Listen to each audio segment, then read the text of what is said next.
What is up, guys, and welcome back to the Sweat It Out podcast. Hope everybody's doing great because today we have a special guest all the way from Seattle. She is a true professional at her art. She is a master with the kettlebells. The Kettlebell Queen. Woo! Fitness coach, gym owner, online coach, you name it, she does it. Please help me welcome Hannah Hutson. What's up, girl? Hey guys. What's happening? Not much. I'm excited to be here today. Yeah, we're excited to have you on. We've been looking forward to this for a while now. So I know we've been connected all together for a while now, so it clearly makes sense to bring you on and, talk about what you do, your specialties, the training world, everything about you, how you got started, and we're going to get going with that. So definitely, first of all, I want to ask you how you've been during these times and what are some of the biggest things and adjustments you have made through your profession to be able to continue to succeed?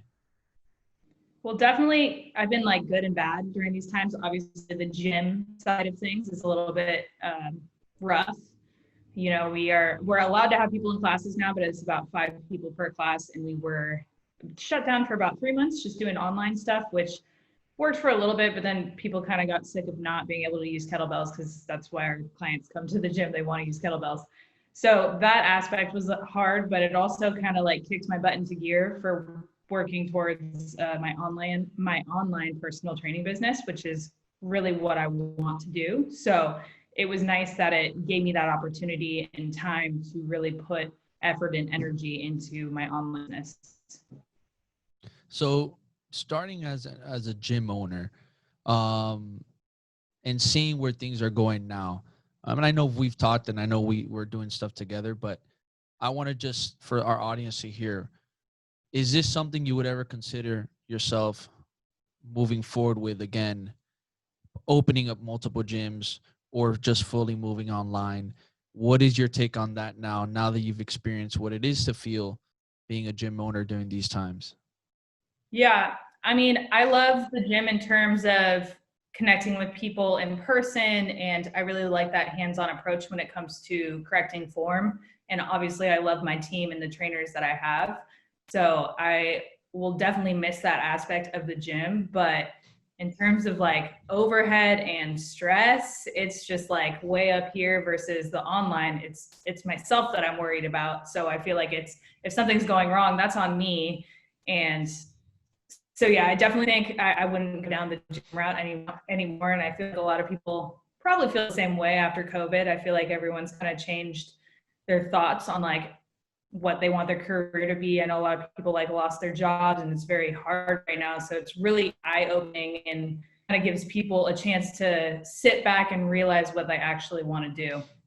Yeah, I think, pre-COVID, it was a pretty trendy thing to hear people say as like a goal of theirs in the fitness industry, right? Like, oh, I want to open up a gym. I want to have my own spot. I want to do all these, things where I have a brick and mortar facility, but people don't realize how difficult it really is and how much it really takes and how, for lack of a better term, how little you actually get monetarily from that, right? Like, the overhead, as you were mentioning, is usually pretty high for gyms. Equipment's not cheap.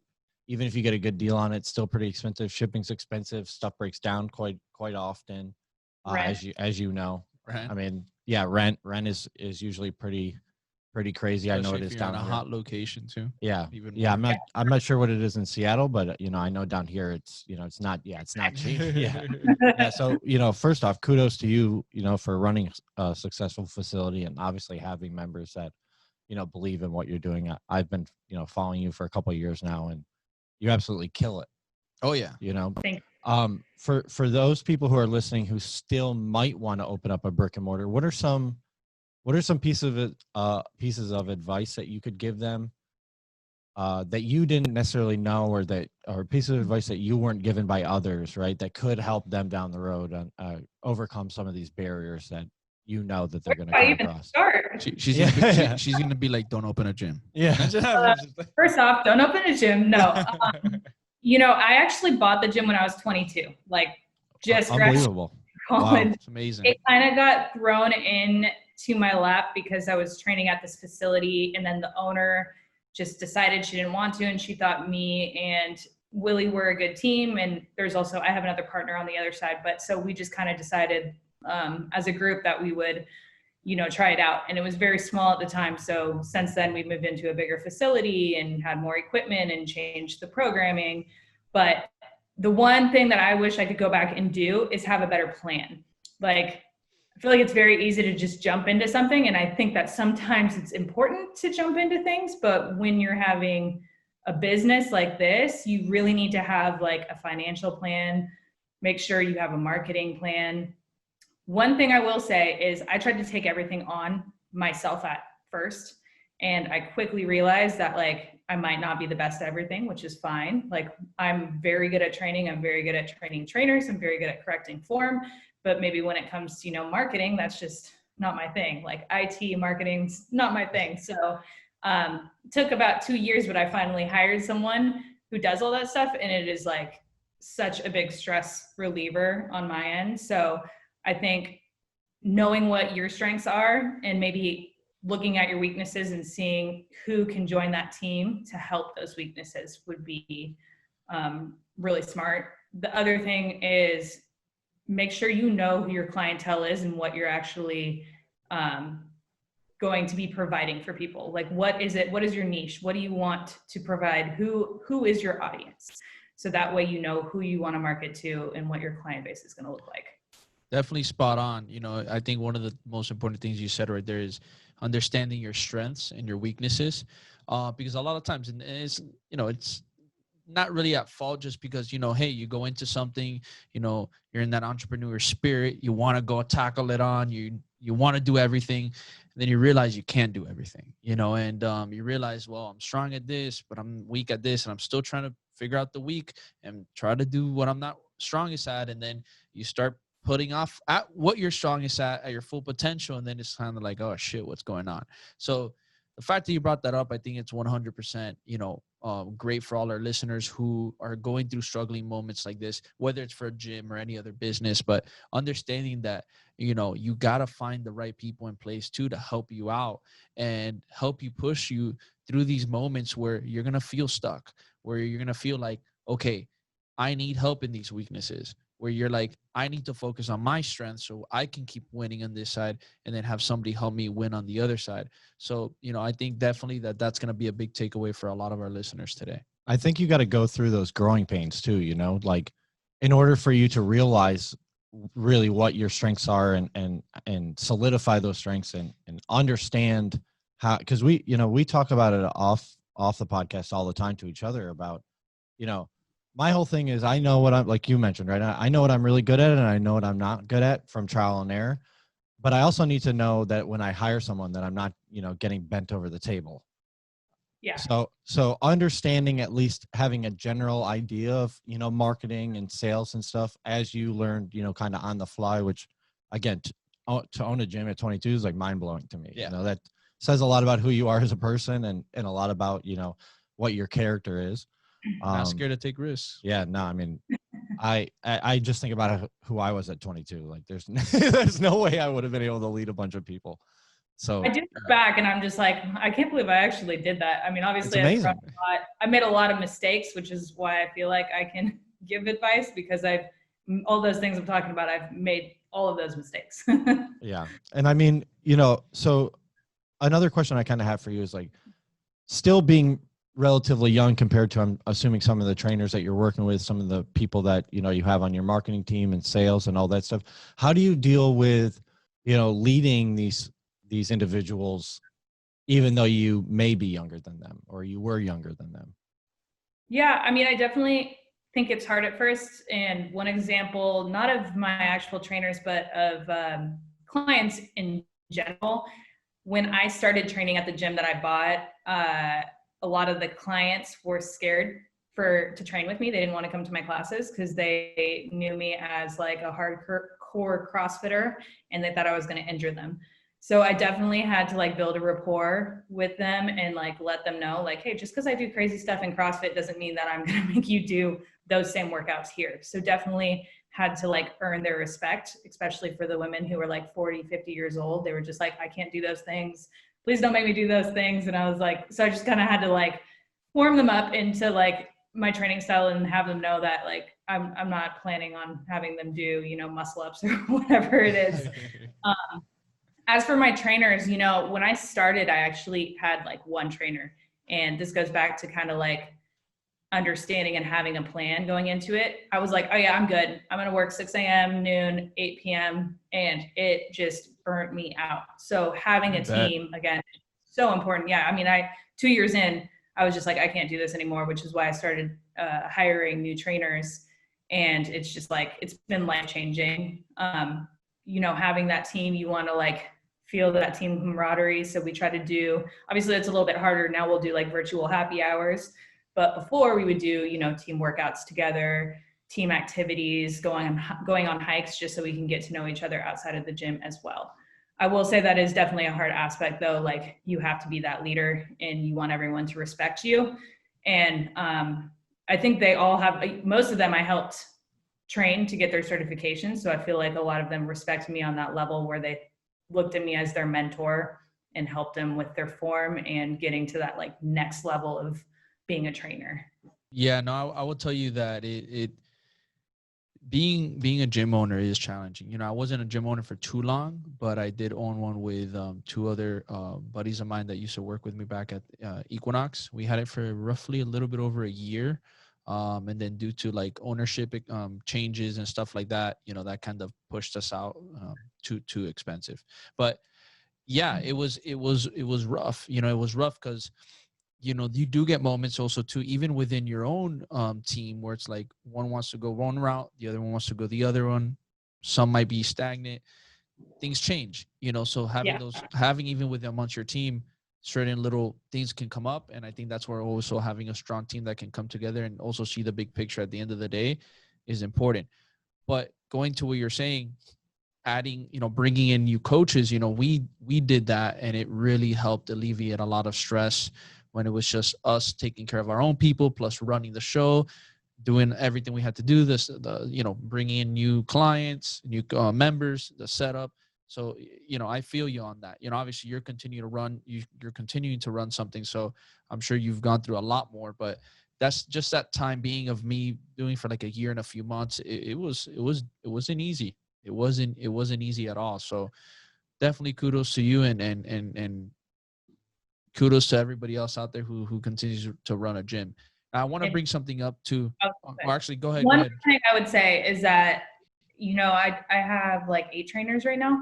Everyone has different personalities. So one piece of advice I'd give is try to understand each individual person and what their needs are. Because some people want that like positive affirmation all the time, and some people like don't really need it. So like understanding who your trainers are and what their needs are is very important to creating a good relationship. How do you figure that out? Like you personally, what is there like like some books that you've read to help you understand that better? And Dude, like, what are the processes? The 5 love languages. You keep bringing that book up to me, man. Do you want me? One thing you can actually do is do like the personality test. So you can have everyone on your team do those personality tests so you can see what type of person you are. And then everyone can kind of see that and understand each other. That's a fun way to do it. For me, I just like, you know, having normal communication with my trainers and kind of just vibing them out and seeing how they feel. And then obviously there's been ups and downs. Like when there is a problem, then you figure out, okay, well, this person was upset because of X. So now next time when this comes up, I'm going to make sure I take a different approach so that this doesn't come up again. And I know Josh had said, you know, starting off when you were young at 22 with, you know, your age, if, you know, knowing that you were dealing with people older than you, you know, whether it's clients or team, let's talk about trainers. You bringing in trainers that are older than you, if you have, how has that been when it comes to communication? Have you seen problems because of that, where they might think because they're older, you know, and you're younger? Have you not had those issues? And if you had, I think it'd be great for you to share, because I know personally some coaches who are younger and they've had issues where they bring in older coaches and it's like you can tell it's like they don't want to fully listen to them or give them that respect 100% just because they feel that they're entitled to their age. Buy-in. I really don't feel like I've had that problem, thankfully. I don't know if I'm an old soul and I have older brothers, and so I've always been very mature for my age. So it might just be that I'm able to talk to them in a way that makes them feel comfortable, but I've actually not come up with that issue, luckily. Well, again, kudos, because that's awesome. Because I know here, at least in Miami, I've come across that issue, hearing it from other coaches all the time, and it's just like, it's definitely a problem. It's definitely a problem, especially when you have that tension between a team and coaches, and you have to try to figure it out and come together and really make things happen. Could be an issue. I wanted to bring something back. I know when you were wanting to jump in with that question, I know you mentioned with one of your clients about, being scared if you were going to work them the same way you worked yourself with the CrossFit, so on and so forth, and then being scared about training with you. Would you say that, I know you said you brought in a marketing team, all that, would you say that the marketing helped play a role to bring in new people for them to be able to market them correctly, so that way they know, hey, this is what you're getting here. You're not necessarily going to be doing the same stuff that they want to say crazy, but would you say marketing played a huge role in bringing in a successful group of people in that niche area for your gym? Yeah, I think it was a little bit of marketing, and then just how I changed the gym. Like it was very like kettlebell focused only when I bought it. And then, we got bikes and ski ergs and rowers and a rig. And so we really like turned it into more of like a full functional. So we do like all, dumbbells, barbells, and kettlebells, which I felt like appealed to the masses a little bit more. And then once I got them in, then I was like, all right, we're going to learn how to do kettlebells correctly, guys, because it's so functional in terms of learning other movements as well. Awesome. But I don't feel like I had like a marketing plan in terms of directing those kind of people to come to my gym. I think as I've evolved, people have seen that, because I did injure myself so many times. And then I really started to like focus on form. And as I evolved, I felt like the gym kind of evolved with that. If that makes sense. Now, 100%. you talked about getting people more involved with kettlebells. I'd like to dive into a little bit about your history with kettlebells. How did you get started? Because as I, mentioned during the intro with Anthony, you're one of the people that I respect the most when it comes to kettlebells. I think, the content that you're providing has a massive amount of benefit and value to people. It's not only, you don't only move well, you preach the right things, you inform people along with giving them workouts. Like I think a lot of, and you don't promote waist trainers. Right. Thank God. Thank you so much for that. Never. But, too often I think trainers, especially in the online realm, right, or who want to get in the online realm, start chasing the attractiveness of what you were talking about your clients being afraid of, right? Like these crazy, very nuanced workouts that don't really bring a lot of benefit to the masses. And you do the opposite of that, right? You bring stuff like very, for again, lack of a better term, traditional, but very impactful, always, very structured. And you do an amazing job with that. So, back to my question, how did you get involved with kettlebells, and like, how did you really fall in love with that specific tool? Because I'm a big fan of as well. And what's your favorite kettlebell brand as well? That's a hard one. Well, first of all, thank you for all of that. I really appreciate it, because I've taken a lot of time to like perfect. It shows. Yeah, and it shows. We talk about it. I'm like, where do I want to start though? Because I could start this. I mean, basically I grew up always playing sports, gymnastics, soccer, basketball. I was going to do basketball in college, but then I decided to do biochemistry as my major. And so I didn't have enough time, but I was like, you can ask all of my friends from college. I was like the only girl at the rec center just playing, like hooping with the boys. Hey, what position? Did you go to Washington? No, I went to Western. Okay. It's in Bellingham. Okay, nice. What position do you play? Point guard, shooting guard. Okay. And I was really good at this as well. I was nice. like, Yeah. So you were more you look like you could lock it down. Or you look like you could lock it down. Yeah, for sure. Defense or offense? Fun story. I cracked my 2 front teeth. They're fake because of basketball, diving for a ball. Nice. Oh, I got shit. 8 fake teeth from baseball. There we go. Yeah.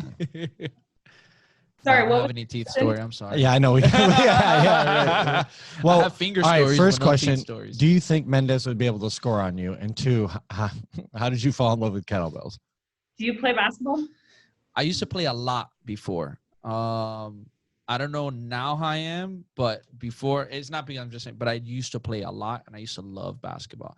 Because I I didn't don't play think in he high would school, score on but me. I don't think I he'd don't know. score on me. I don't know. Yeah. I I mean, might my take Kembe Mutombo his ass into I the am eighth more. row. I am one of those that I love defense, so they'll usually put me on their best guy. I'm the annoying that. That's what Yes, I am. that's me. That is That's me. me.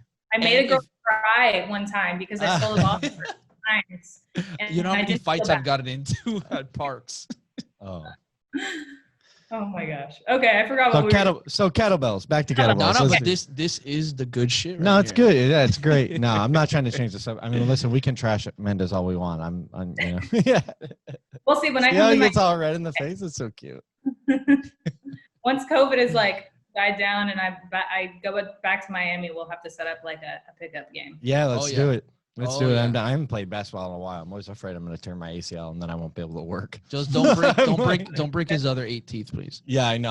I don't need the bottom ones fixed yet. Just not yet. Maybe a couple of years. Oh my God. Okay, so back to college. So I was doing basketball and I just missed that like competitiveness. And so there was like a class called like XFit. It was like, like CrossFit, but they couldn't say that. And so I started doing it with a bunch of friends and it was super fun to me. And that's when I first even did kettlebells. I was doing swings probably terribly. I wish I had a video because I'm sure it was ridiculous, but I got Well, if into you find that. it, share it. I need to find a video of me doing kettlebells before I knew how to actually use them because I'm sure it was just, I'd probably just like, my eyes would bleed watching myself do it. But so when I graduated, I was like really into the CrossFit thing. So I joined a gym in Seattle and then I just could not, like out of college, could not find a job. It's like that catch-22 where it was like, if you don't have any experience, you can't get a job, but I'm just graduated. So how am I supposed to have any experience kind of thing? So And you were how old? I was, what was I? 22, 20, something like that. So you went from no job to gym owner? Well, so I guess I was probably 23 when I got the gym done because I was Okay. a trainer for about a year. So, right. Okay. That's still impressive. That summer I couldn't find a job and I was just doing CrossFit all the time. And I was like, well, I like working out. So maybe I'll see like what it's like to be a trainer. And I found this job opportunity at the gym before me. It was called Fit by Red. And so I reached out and she had me come in and she's the one who like whipped my ass into shape when it came to kettlebells. It's because she had red hair, right? That's why it's called Fit by Red. How'd you know? Boom. Yeah, that's a good one. Know. Marketing. Woo. And I went in for my first class and I just remember her being like, no to everything I was doing. And I was just like, do I really not know how to use a kettlebell? But I got really into wanting to learn that form. So she trained me for my first Strong First certification. And then after I got that was around the time that she decided she didn't want to have the gym anymore. And that's when I kind of took over. And then I ended up getting my SFG2, my Strong First body weight, my Strong First barbell. Beast Tamer? I was don't have that yet. I was going to ask you your opinion on Strong First. I think we know it. Yeah. You like them or? I have learned a lot from Strong First. Like my entire look out as a coach has changed from the type of training they do. So in terms of education and how they go about their training is like hands down amazing. But in terms of how they stand for with like basic human rights things, like I was a little upset with the whole Black Lives Matter incident that had happened with them, which is why I kind of took a step back. But I won't, obviously, like I learned a lot of stuff from them, so I won't say like I didn't learn anything from them. I just wish that they would open their eyes and be a little bit more diverse in what they're doing. I had no clue what even was going on. Yeah, no, I didn't. I had heard. I had I heard. don't want to get too much into it. Yeah, but no, of course. Yeah, no.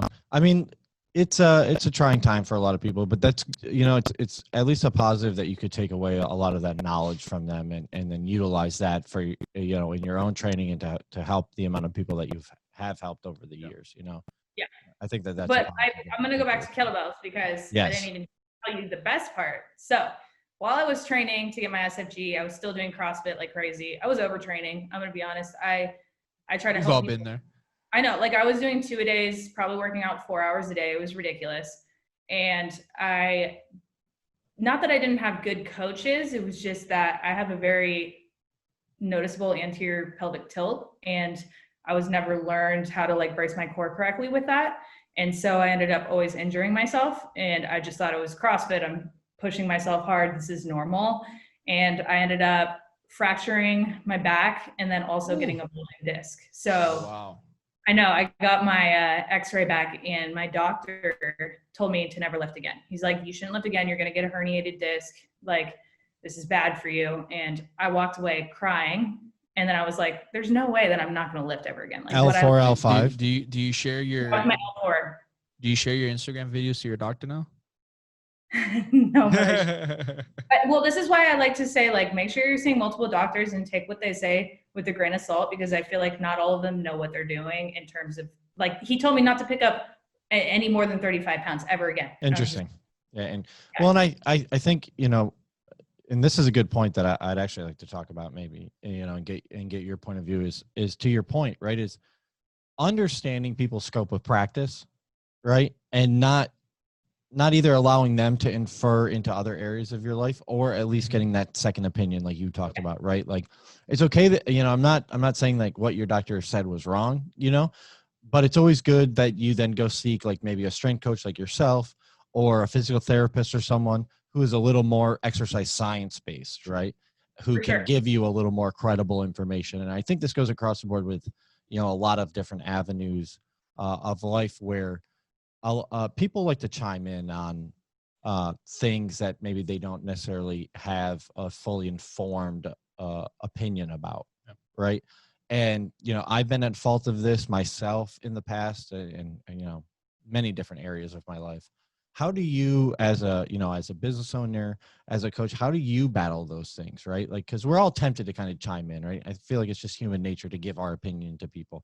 How do you battle against that in your own life, and how do you teach the trainers and the staff that you have under you in order to, you know, not necessarily chime in all the time, or not always have to have that opinion, but understand the importance of like referring out and having that network around you?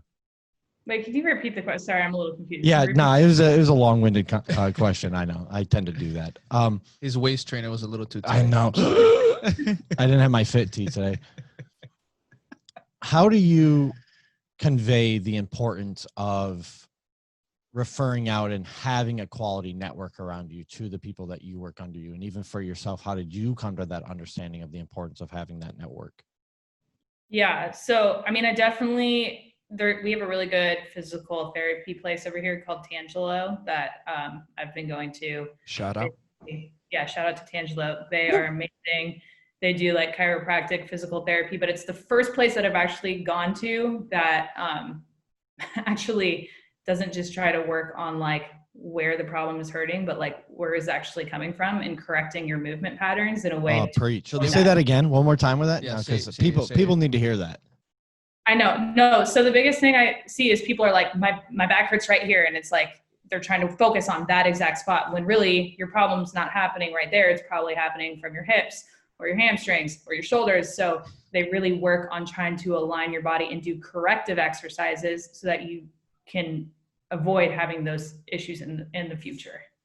So, you know, obviously I will help someone to the point at which I feel comfortable, but once it gets to a point, and this is actually a shout out to all of the coaches. Like I love people who are great at coaching, but stay within your realm of what you can do. Refer out if you don't feel comfortable, because you don't want to put someone in a situation where you're going to hurt them even further.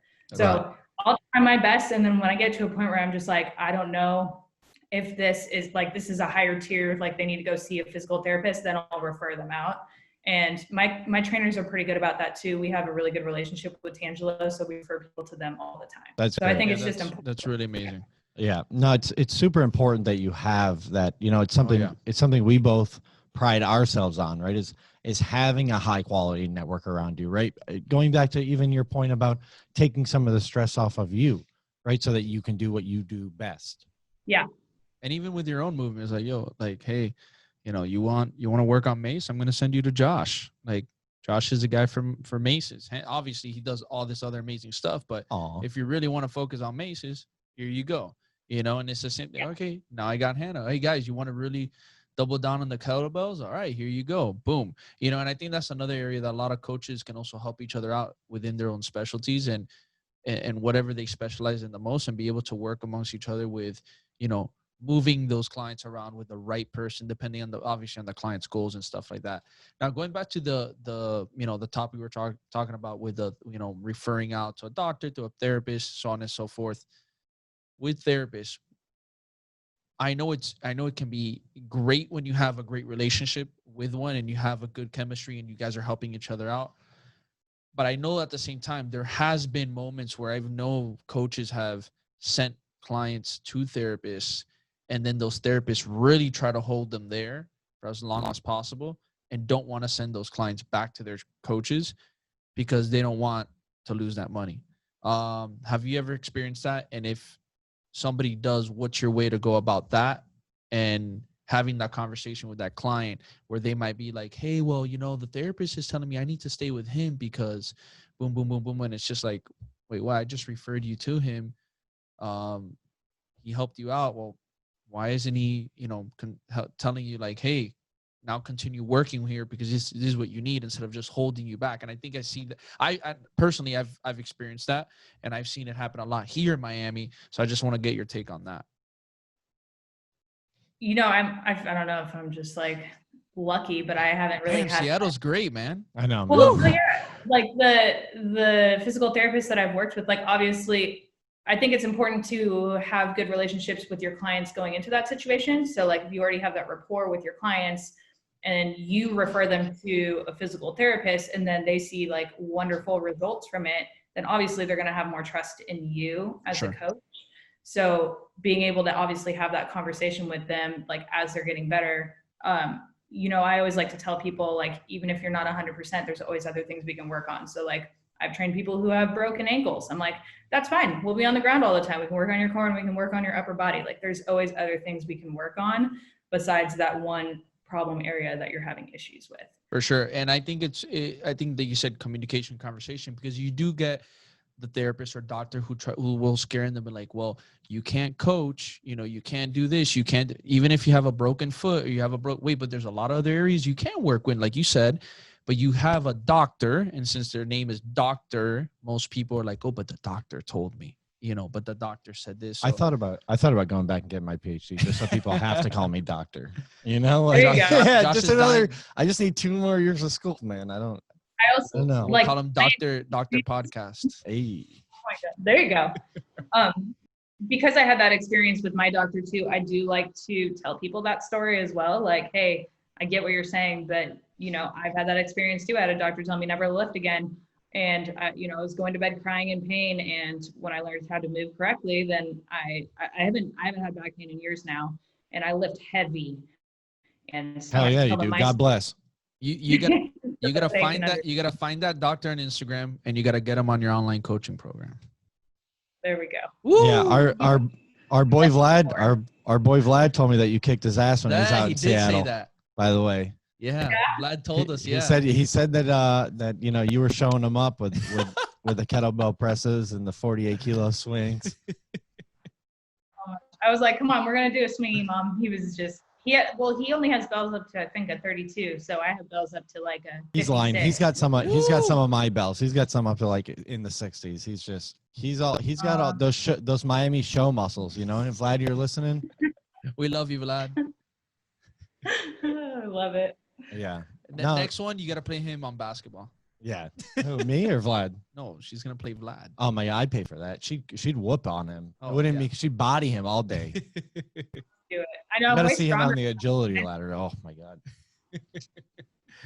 Brad is like, why are you guys hating on me? I bet she's gonna listen to these. Oh, he knows I'm always picking on him. He knows I'm always picking on him. It's all out of love. It's all love. So what's next for you, Hannah? Like what do you have on the horizon, in the next couple months and in the distant future?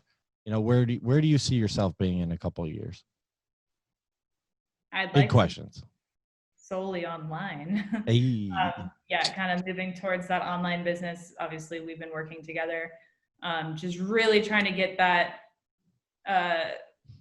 out there that I am doing online coaching. Like obviously I show important educational stuff on my social media, but I really want to just empower people to live healthier lives through proper functional training and nutrition. Which is really amazing and definitely more needed. Definitely more needed in the world out there, especially during these times and after and continue forward, because again, we're gonna say it, it's like even during these times, you don't see health being pushed out as much as you would like for it to be seen. At least quality health. At least quality health messages. I gotta throw this out there. One of the things that bothers me the most with what's going on with COVID right now is that we had these super strict rules that were put on gyms, and it was basically for small gyms, and they were like allowing 24-hour fitnesses and stuff to like thrive, which I thought was bullshit. But also the fact that like people can go to bars and restaurants and drink and eat, and then they're taking away their actual like self-care like gyms. It just didn't make sense to me. I was like, this should be flipped upside down. We're doing everything we can to clean our gyms daily. We're wearing masks. I feel like we're way safer than going to a restaurant. So it just blew my mind that society would be like, yeah, we're just gonna like let restaurants open, and gyms, we're just gonna let you guys die. It's just, sorry, as a small gym owner, it just has been like super frustrating to try to you see health take the backseat. Always. Yeah. Always. Well, and I mean, and even the people, and it doesn't, as unfortunate as it is, and I can understand your frustration not being a gym owner, but just, being an advocate of a healthy lifestyle in general. And I'm not surprised though, because when you look at the people making the policy decisions, they're some of the most out of shape people, some of the most unhealthy people I've ever seen. Yeah. Half of them probably haven't stepped into a gym in 15, 20 years, or never, or never. They don't understand the benefit of even the ability to manage your stress level better, and the endorphins that you get that lead to a more positive mindset from exercise, from just getting outside even, and being in the fresh air or being around other people who are trying to better themselves. And sleep. Yeah. And more sleep. All of it. Yeah. It's so sad. So how do you convey, because it's very difficult nowadays not to kind of get sucked into a lot of this, chaos that's going around. How do you convey the importance of taking care of yourself to your clients, to the people that go to your gym, our members, right? Like meditation, all of these things that, we understand and we utilize because we understand the benefit, but components outside of just the workout. Right. Wait, so you want me to, sorry, can you say one? So how do you convey the message or the importance of self-care to your clients, to your members? Yeah, I mean, I think it's important to talk to the client and see, first of all, what they're struggling with, or like, ask them like what their habits are, like eating habits, sleeping habits, stress levels, how much you're sleeping, because all those little things are taken into account when you're thinking about health. So it's not just like, oh, you're eating right and you're working out. Well, what does your stress look like? Are you sleeping at all? Because those all things, will cause inflammation in your body and cause different hormones to be released, which will negatively affect you. So I think a lot of it comes down to mindset and understanding where you're at and where their goals are. So I just like to really have open conversations with my clients and see how they're feeling. And, I feel like as a coach, I'm not only like helping them with fitness and nutrition, but I'm also helping them with their mindset. It's like, how can I help them with their mindset so that when they go into a stressful situation, they're prepared and they don't find themselves, falling into bad habits. And it's funny because a lot of times you can see that, you might be working with your client in certain areas, that you might say, okay, well, they're doing their workouts, they're doing this. Okay, they're eating pretty well. What is going on that they're still not getting the exact results? It can simply be that they're overly stressed. They're having problems at home, dealing stuff with their significant other or with their family members or at work. And, sometimes you realize when you tweak those little things, you start seeing the change in their body, in their mind, and just overall. And then you're like, okay, that's what was missing. Yeah. This is what was missing. So, me and Josh say it all the time. It's more than just putting somebody to work out. It's a total lifestyle. The workout's change. the easiest part. Yeah. The real change comes from how you frame the thoughts in your head and how that dictates your actions and your behaviors.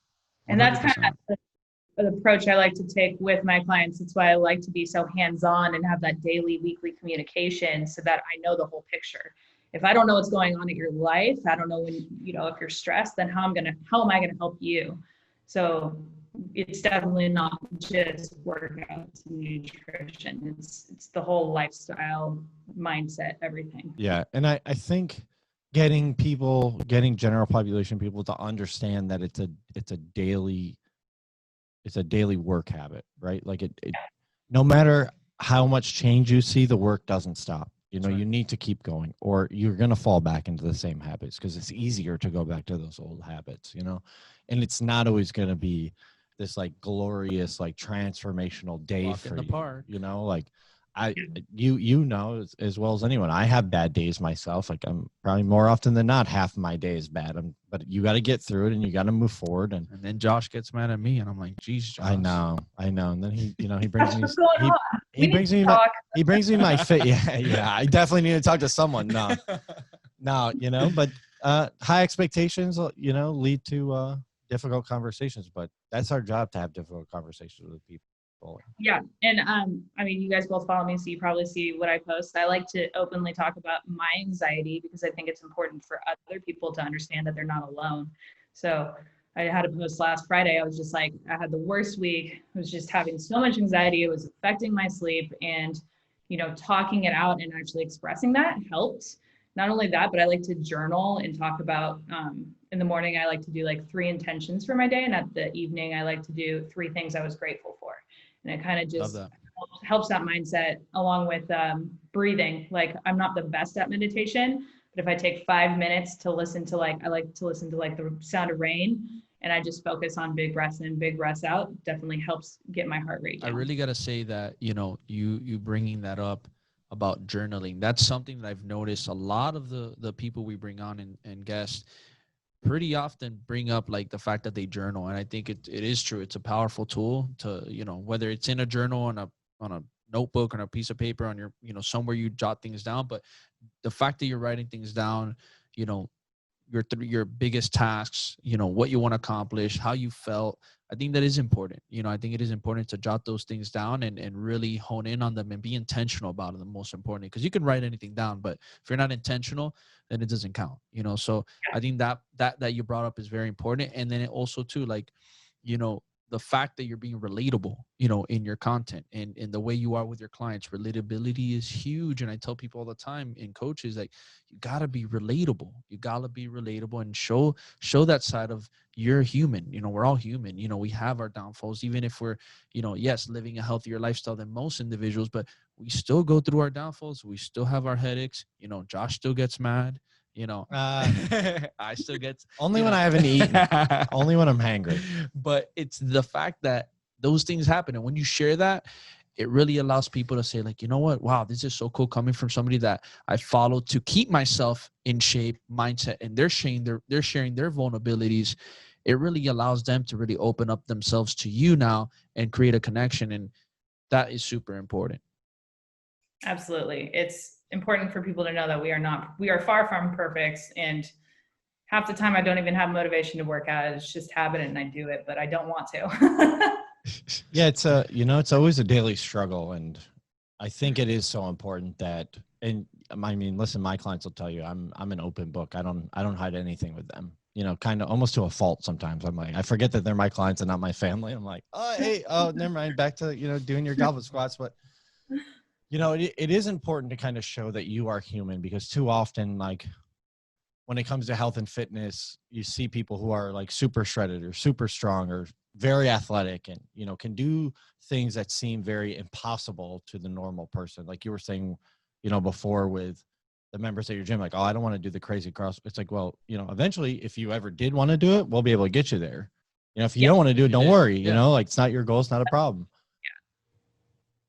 But too often I feel like we get put on this like pedestal of health and fitness. Like, oh, you must have like the best mindset every day and you must be so locked and loaded. And, you know, oh my God, you ate a piece of dessert? Oh yeah. Every time you ate dessert. Every time I go to dinner with my clients, they're like, you're going to have dessert. Like, you're paying, I'm going to have 2 desserts.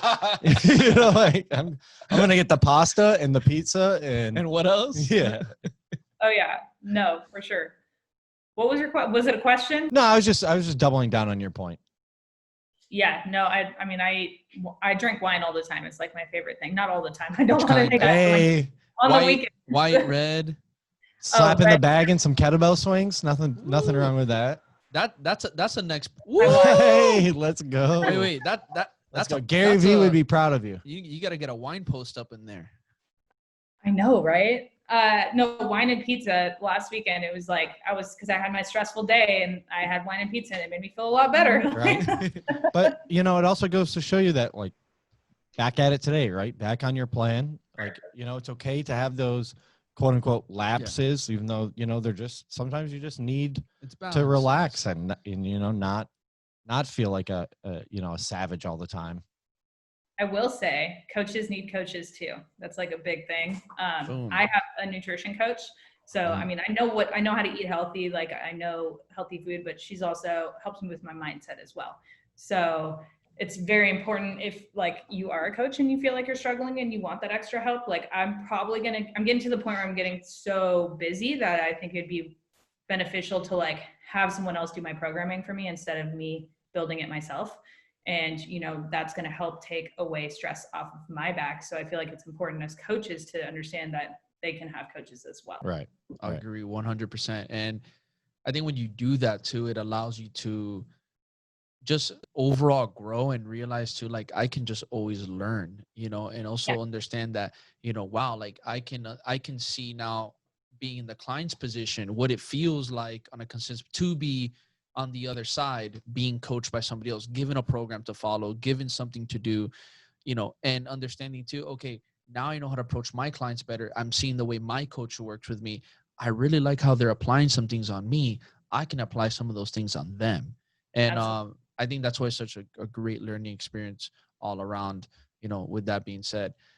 Now, one important thing I wanted to bring up, all these things, all these attributes, qualities that you have, that you apply into your daily life and with your clients, what is your best way, or what would you say is the best way you go about it to teach this to your coaches, so that way they can also mold themselves into, you know, being a better, high optimal performing individual and coach, you know, and also learning from you all these amazing attributes so they can apply it into their clients. It is, since I know you have your own gym, you know, and you want to see a lot of that productivity going on, what is your best approach when you work with them on that and being that leader? Well, first of all, I don't just hire anyone, and I don't just let people start training. Like I have like a full onboarding process. So it's like very in depth, like going through every single exercise in term, like mostly the basics of like kettlebells and then barbell stuff, but just having them like knowing that they feel comfortable with those bases. And then after we do the onboarding, then we start doing shadowing. So they come and they shadow my classes, and I'm very hands-on with my onboarding process. I'll like point out a client, I'll be like, all right, what are they doing wrong? And I'll have them talk to me and I'll be like, okay, how are you going to fix it? And then they'll tell me and I'll say if they're right or they're wrong. And then I'll be like, okay, go fix it. So it's very hands-on. It's very like, I want them to learn as it's happening. Cause I feel like if you're trying to like just learn a bunch of like words, like, or you're studying for something, you know, it's hard to apply. So being able to actually apply what you're learning is very important. And I feel like it helps you become a better trainer. I mean, I essentially I had help, but when I took over the gym, I had a hard time being like, am I good enough to do this? Like, am I knowledgeable enough? And imposter syndrome. Yeah, but it was like good for me because I just got thrown into it, and then I just made it happen. Like I was like, we're gonna figure this out because you don't have any other options. So being put in that situation has definitely helped me want to help my trainers more so that they feel comfortable. I think that that's a great mindset to have. Yeah. You know, something, again, we talk about off camera all the time. I talk about it a lot of the time, even with my friends, right? They're like, well, how do you do this? How do you do that? Like, weren't you afraid? I'm like, of course I was afraid. Like, of course I had my own doubts. It's like, but what other option do I have? Like, stay put and be the same and do, you know, not make the progress that I want to make in my life, or, you know, take the risk, understand that I'm going to fuck up a lot. And that just comes with the territory of understanding, you know, what I should be doing in the long term. Yeah, absolutely. I mean, Hannah, it's been, we're almost at an hour here. Woo. It's been crazy.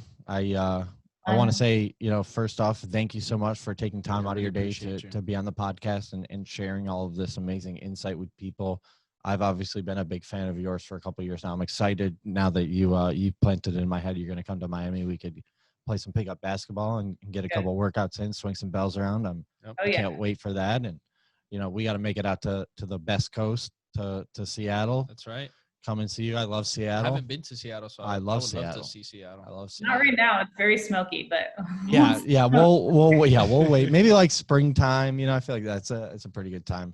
I don't think you mentioned hiking. I don't think I've been hiking in years. I mean, we're, you know, oh my gosh, feet below sea level here. No, I love when I go visit my family in Denver, because then I love Denver. So I go hiking there when I've gone 3 times. The best.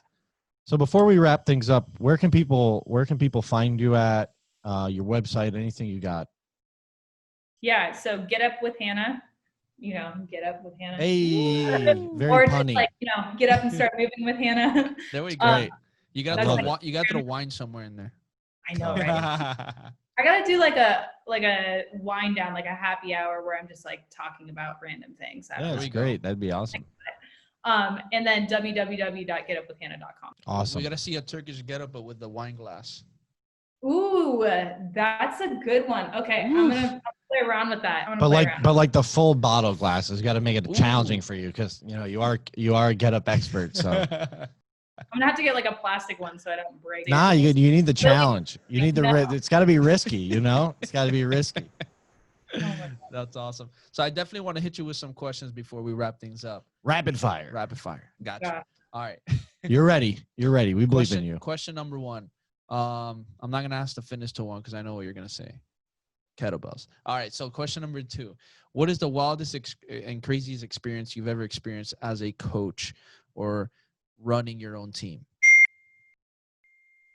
I mean, I don't really want to talk about the craziest.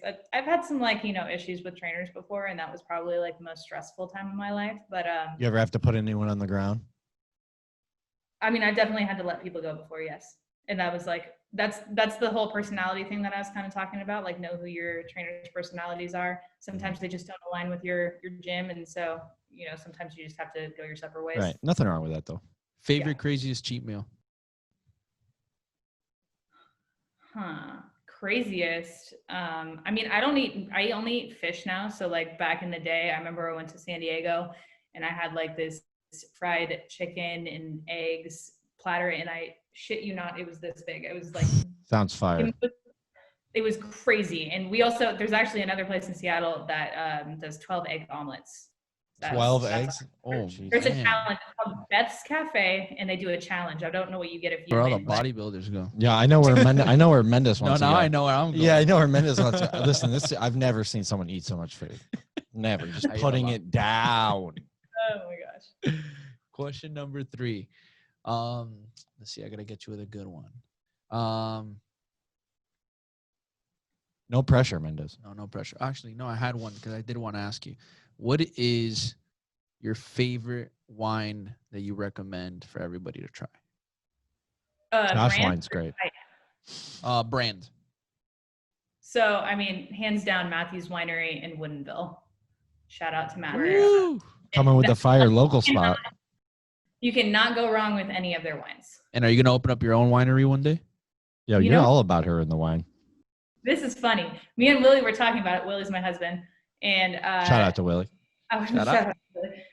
when I was like, man, maybe I can get big enough on Instagram to the point where I'll work with a winery and like drop a Get Up with Hannah.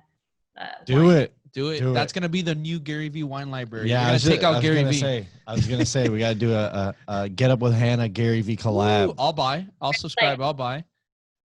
Get down with Hannah. I don't know. We'll see. Get up. Wine it up. Wine it Yeah, up. get down with Hannah. Wine it up. Yeah, there we go. Wine it There up. we go. I like it. Last question. What's the biggest piece of advice you can leave off to all our listeners today in one sentence?